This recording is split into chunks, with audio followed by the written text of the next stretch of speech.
Shënon? Po.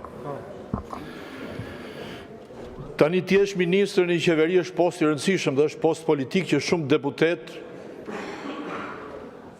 gjatë procesit të tyre politike kanë sfidë kryesore. Ti jesh ministër dhe të refuzosh interpelancën, kjo nuk ka sens politik dhe të hedhësh dhe në votim refuzimin e një interpelance, kjo mund të bazohet në rregullore, po vetëm koncept politik nuk ka. Politika është përballje dhe ai që është ministër duhet të japi tezën e tij politike, skemën e tij politike për bujqësinë, e cila është hallk i rëndësishëm i ekonomisë shqiptare. Edhe nëse ligji e pas ka parashikuar, që unë dyshoj këtë gjë, që ai është në hetim dhe nuk duhet dhe nuk mund të flasi, gjeni një ministër tjetër që t'i përgjigjet shqiptarëve për hallet e bujqësisë. Por po gjeni që ai të diskutojë se njerëzit për bujqësinë e pyesin, për këtë e pyesin. Janë gjithë, Shqipëria është një vend që bujqësinë ka shumë të rëndësishme.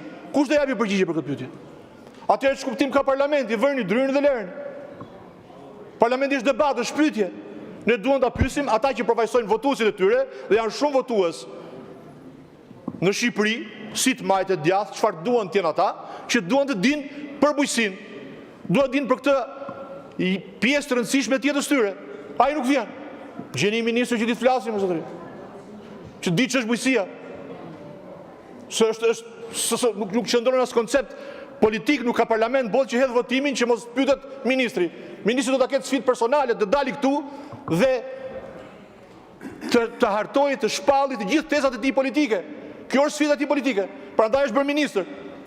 Ka shumë të tjerë në rangun tuaj, në partinë tuaj që do të jenë ministër. Jepeni mundësinë atyre që të vinë, të artikulojnë, të shpjegojnë, të japin tezat politike mbi bujqësinë. Si mund votohet kjo? Ne votojmë që ai mos flasim.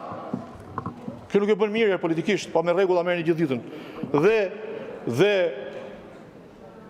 e falenderoj nga zemra që përfundimisht Ministrja e Shëndetësisë po zhvillon një vizitë në Parlamentin e Republikës së Shqipërisë.